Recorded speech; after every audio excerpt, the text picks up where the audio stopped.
musamman shugaban Faransa Ainihin mutatabi'a.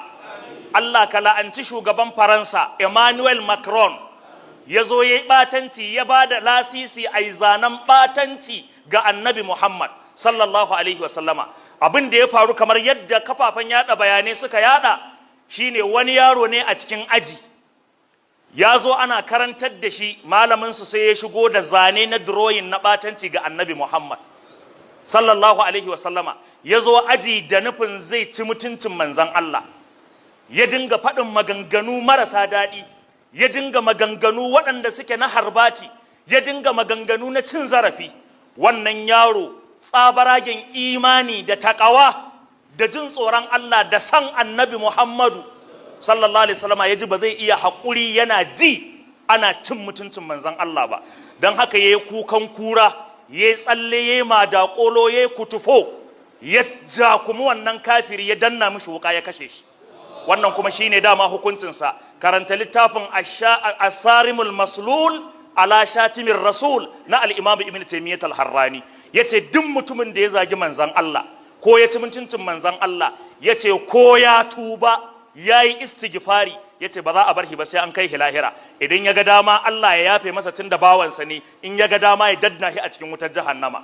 Amma hukuncinsa a nan duniya sai an kashe shi, an ji al-Imam Ibn Taymiyyah al-Harrani. Yace kuma wannan ita ce fatawar Maliku, ita ce fatawar Shafi'i, ita ce fatawar Ahmad, ita ce fatawar Imam Layth bin Sa'ad, da ita ce fatawar Auza'i da duk manya-manyan malaman duniya. Yace gaba ɗaya sun haɗu akan cewa duk mutumin da ya zagi manzon Allah hukuncinsa kisa ne. To wannan yaro bayan da ya kashe shi sai ya fita da gudu, ya bar cikin aji, ya fita daga filin makaranta zai tafi. Aka bihi da gudu za a kama shi, ba a same shi ba. Jami'an tsaro da suke cikin makarantar suka fitar da bindiga suka harbe shi. Muna roƙon Allah wannan yaro Allah ya haɗa shi da manzon Allah a gobe kiyama. Da mu da shi Allah ya haɗa mu da shi a fadar annabi Muhammadu sallallahu alaihi wasallama. Da haka shugaban ƙasar Faransa alaihi la'ainullahi almutatabi'a almutataliya sai ya fito ya bada sanarwar cewa ya bada oda jaridu da mujallu da dukkanin wani kafafen yada bayanai na zamani ko na talabijin ko masu rubuce-rubuce su yi drawing ɗin ɓatanci ga annabi Muhammad, su raba ko ina a manna a duk gaba ɗaya ƙasar Faransa gaba ɗaya. Allah ka tsine wa shugaban Faransa Emmanuel Macron. Wannan shugaba da ya wannan wulakanci, ya Allah ka nuna misali a kayan shi, Allah ka nuna kwatankwaci a kansa, ya Allah kar ka sake bashi dama ya ci mutuncin manzon Allah. Waɗanda duk suka shiga wannan da'awa, suka shiga wannan aiki, suka shiga wannan taɓargaza ta cin mutuncin manzon Allah, Allah kada ka basu, Allah ka ɗau mataki a kayansu. Musulman Faransa Allah ya tsare ku, amma kafiran Faransa Allah ya ragargaza su gabaki ɗaya. Duk wanda ya bada wannan gudunmawa domin a ci mutuncin manzon Allah, muna roƙon Allah kada Allah ya bar shi sai ya ɗau mataki a kayan shi.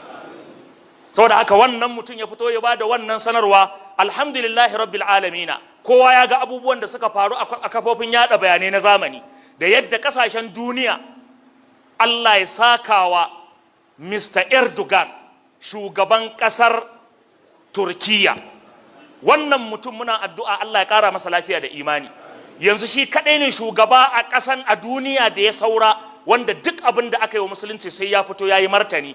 A yanzu maganar da muke yi yana shirye-shiryen maka kasar Faransa a kotu sai ya kwato mutuncin manzan Allah da ta ci. Allah ya taimake shi akan wannan aiki.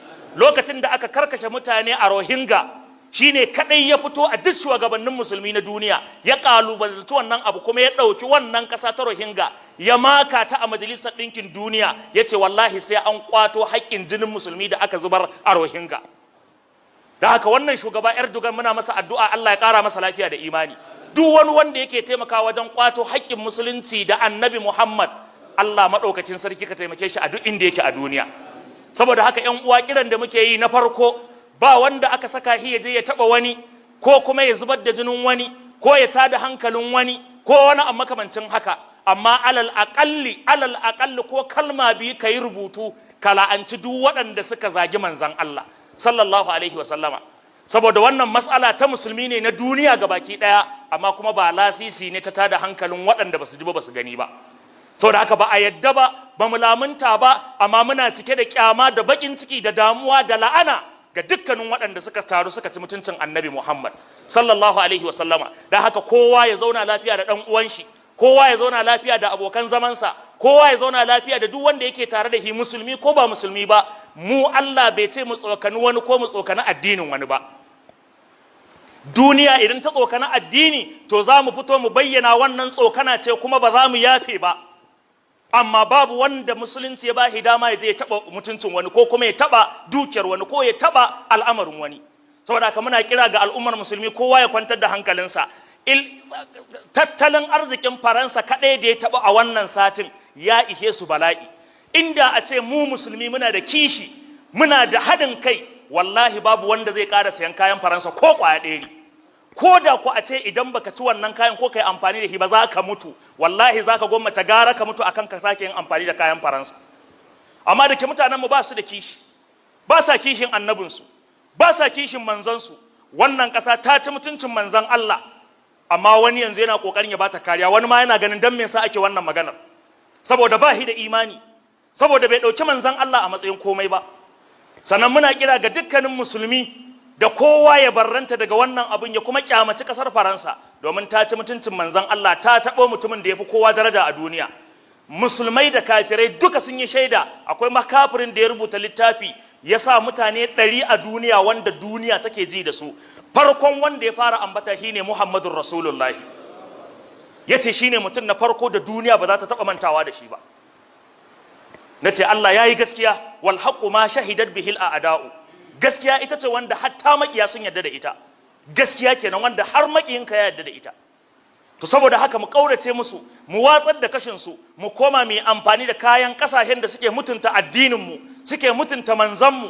Wannan shine kaɗan daga cikin abin da zamu yi, ba hayaniya kan titi, ba zage-zage ba, ba komai ba. Mu ɗauki matakai na karya tattalin arzikin Faransa. Ya Allah muna roƙonka, wanda ka ɗora kashin bayan ƙasashen duniya, Allah ka karya kashin bayan tattalin arzikin kasar Faransa. Ya Allah kar ka ƙara bawa Faransa dama, Allah ka nuna misali akan ta akan wannan mutuntun da ta manzon Allah. Allah ka taimake mu, Allah ka haɗa mu da manzon Allah a gobe kiyama.